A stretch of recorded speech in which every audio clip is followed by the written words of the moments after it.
Hi friends, আমার home reels চ্যানেলে সবাইকে জানাই অনেক অনেক শুভেচ্ছা ও ভালোবাসা। আজকে আমি তোমাদের কাছে একটি হেলদি স্যালাড নিয়ে চলে এসেছি। আর এই হেলদি স্যালাডটা আমি কেন এনেছি জানো? আর ঠান্ডার দিনে আমরা একটু জাঙ্ক ফুড, স্ট্রিট ফুড খেতে খুব ভালোবাসি, তাই না? আর নিশ্চয়ই খাবো, কেন খাবো না? সেটা তো আমরা খাচ্ছি আমাদের জিভের টেস্টের জন্য, জিভের টেস্টটা একটু চেঞ্জ করার জন্য। কিন্তু লাঞ্চ মেনুর মধ্যে যদি আমার স্যালাডটা রাখো, তাহলে কিন্তু তোমাদের শরীর সম্বন্ধে আর কোনো চিন্তা করতে হবে না। কারণ আমাদের শরীরে হচ্ছে সবচেয়ে বেশি হচ্ছে ফ্যাট, হচ্ছে যেটাকে আমরা কোলেস্টেরল বলছি, আর হচ্ছে লিভার। এই দুটোকে যদি আমরা মতো করে রাখতে পারি, তাহলে আমাদের আর কোনো রকম চিন্তা করতে হবে না। আর এই হেলদি স্যালাডটা কিন্তু আমাদের দিনে একবার খাওয়া খুবই প্রয়োজন, বিশেষ করে লাঞ্চেই রাখাটা দরকার। আর কি কি দিয়ে বানিয়েছি সেটা তোমরা আমার বানানোর সময় দেখতে পারবে। যদি বলো যে এত জিনিস কখন কাটবো, সময় হচ্ছে না, বা যারা ওয়ার্কার লেডি তাদের অবশ্যই সকালবেলা উঠে এসব জিনিস কাটাকুটি করা খুবই কষ্টকর, তাহলে আমি বলবো আগের দিন রাত্রে কেটে লাঞ্চ বক্সে করে ফ্রিজে রেখে দাও, পরের দিন ধম রান্না করো। দেখো, একদিন তোমরা ট্রাই করে দেখো, নেক্সট দিন তোমরা বলবে সত্যি দিদি বলেছে যে এটা খেতেও যেমন স্বাদ তেমন কিন্তু শরীরের পক্ষে ঠিক। চলো, আমি একা কেন খাবো, শেয়ার করি। আমি প্লেটের মধ্যে নিয়ে নিচ্ছি লিটিস পাতা। লিটিস পাতা কিন্তু অনেক খাবারের মধ্যে ব্যবহার করা হয়।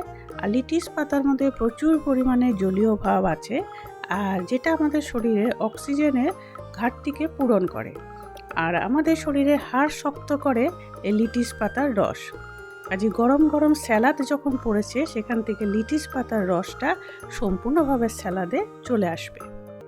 এখন কিছু সবজির মধ্যে যে নিচ্ছি সেটা হচ্ছে, দেখো, আমি পালং নিয়েছি, শসা নিয়েছি, বিট নিয়েছি, এখানে নিয়েছি বেবি কর্ন, টমেটো, রাঙা আলু, red capsicum, yellow capsicum, green capsicum, গাজর, আর নিয়েছি কিছু বিনস, আদা কুচিয়ে নিয়েছি, এদিকে নিয়েছি আমি মাশরুম কুচি করে নিয়েছি, ব্রোকলি নিয়েছি, আর নিয়েছি চিকেন, আর নিয়েছি এখানে পালং পাতা, রসুন, পেঁয়াজ কলি, আর ফ্রেঞ্চ বিনস।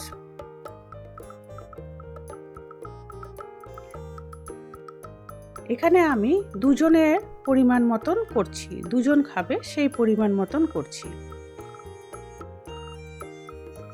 দেখো, অনেক সবজি, আরও সবজি আছে, তোমরা চাইলে যে যার পছন্দের মতন সবজি এখানে দিতে পারো। আমি এখন কড়াই বসিয়েছি, কড়াই গরম হতেই আমি এখানে সাদা তিল 2 চামচের মতন আমি ড্রাই রোস্ট করে নিচ্ছি। সাদা তিল আমাদের শরীরের পক্ষে খুবই উপকারী, আর সাদা তিলটা খাওয়াও খুব ভালো। ঠিক এইভাবে হালকা ফ্রাই করে নিচ্ছি। আমার সাদা তিল রোস্ট হয়ে গেছে।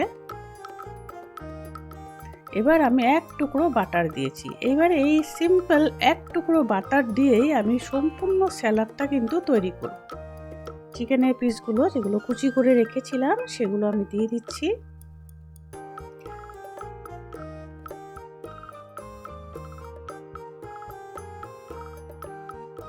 আর ঢেকে দিচ্ছি জাস্ট চিকেনটা মজে যাওয়ার জন্য। দেখো, চিকেনটা খুব সুন্দর করে নরম হয়ে মজে গেছে। এবার এখানে দিয়ে দিচ্ছি আমি মাশরুম, আর কুচি করে রাখা আদা। যত শক্ত সবজি আছে সেগুলো কিন্তু প্রথমে দিতে হবে, যাতে শক্ত সবজিগুলো সেদ্ধ হতে একটু সময় লাগে, সেই জন্য ওগুলো প্রথমে দিতে হবে।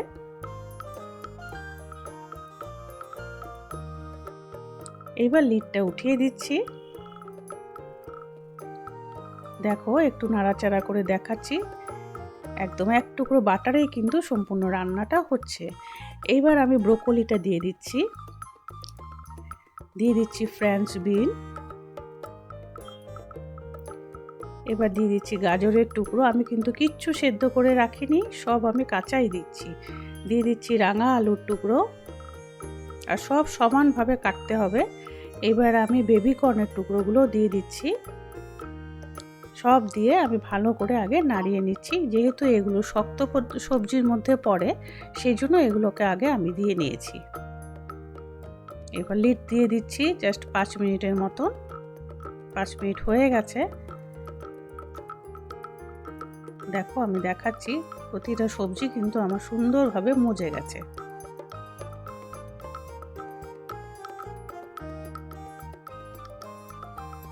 এখন আমি চিড়ে রাখা কাঁচা লঙ্কা দিয়ে দিচ্ছি 2-3টে, দিয়ে দিচ্ছি পেঁয়াজ কলি, দিয়ে দিচ্ছি রসুন কুচি,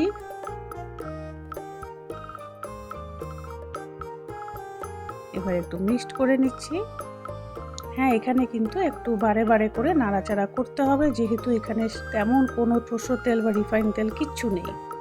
দিয়ে দিচ্ছি আমি এখন পালং পাতা। দেখো এই স্যালাডটা কিন্তু সত্যি শরীরের জন্য খুব উপকারী, এটা আমরা সবাই খেতে পারি। বিশেষ করে শীতের দিনে তো খুবই প্রয়োজন খাওয়া।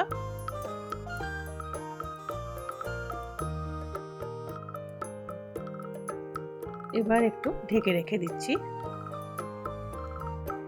দেখো লিড উঠিয়ে উঠিয়ে বারবার নেড়ে চেড়ে নিচ্ছি, সেটা আর বারবার বলছি না, কারণ এইভাবেই নাড়াচাড়া করেই কিন্তু করতে হবে। এটা আমরা কিন্তু লাঞ্চ টিফিনেও অফিসে নিয়ে যেতে পারি। এবার আমি বেল পেপারগুলো দিয়ে দিলাম, গ্রিন বেল পেপার, ইয়েলো আর রেড বেল পেপার দিয়ে দিয়েছি। বেল পেপার যেহেতু নরম জিনিস সেহেতু আমি একদম পরে দিয়েছি। দিয়ে দিলাম পরিমাণ মতো নুন আর ধনের গুঁড়ো, আর দিয়ে দিয়েছি আমি গোলমরিচের গুঁড়ো। আর কোনো আমি এখানে স্পাইসি ইউজ করছি না। এবার আমি ঘন হাতে একটু নাড়াচাড়া করে নিচ্ছি, আর দিয়ে দিচ্ছি সেই আমার রোস্ট করে রাখা সাদা তিল, যেটা আমি ড্রাই রোস্ট করে রেখেছিলাম। আর এখন পর্যন্ত যারা আমার সাথে আছো তাদেরকে জানাই অনেক অনেক ধন্যবাদ। আর যারা আজকে প্রথম আমার চ্যানেলে এসেছো, প্লিজ একটা লাইক করে পাশে সাবস্ক্রাইব বাটন আছে অন করে দিও, উপরে বেল আইকন আছে ক্লিক করে অন করে দিও। এখন একটু ঢেকে দিচ্ছি। অনেকেই শরীরে ফ্যাটের জন্য রাইস খাওয়াটা অ্যাভয়েড করে, সেখানে আমি বলবো এইভাবে সবজি যদি আমরা স্যালাডের মতন বানিয়ে খেতে পারি তাহলে কিন্তু শরীরের অনেক কিছু আমাদের ঘাটতি পূরণ হবে। টমেটো দিয়ে দিলাম, আমি একটা টমেটো লম্বা করে কেটে দিয়ে দিয়েছি। তোমাদের সাথে কথা বলতে বলতে আমি স্যালাডটা রান্না করে ফেলেছি। এইবার আমি একটা প্লেটে সার্ভ করছি। তো প্লেটের মধ্যে লেটিস পাতা দিয়ে দিচ্ছি, উপরে আমি গরম গরম স্যালাড দিয়ে দিচ্ছি। কেমন লেগেছে আজকে আমার এই স্যালাডটা আমাকে কমেন্টস করে জানাবে। আশা করি তোমরাও এইভাবে বাড়িতে বানিয়ে খাবে এবং দেখবে যে কতখানি বেনিফিট হয় শরীরে, আমাকে অবশ্যই কিন্তু জানাবে। নতুন পুরনো সকল বন্ধুদের জানাই আমার চ্যানেলে অনেক অনেক শুভেচ্ছা ও ভালোবাসা। আর দিয়ে দিচ্ছি আমি শসা স্লাইস করে কেটে, এখানে কিন্তু বিটও দিতে পারো, বিট কুচিয়ে দিতে পারো, আর যেভাবে পারো সাজিয়ে সুন্দর করে নিতে পারো। আবার দেখা হচ্ছে নেক্সট রেসিপির সাথে।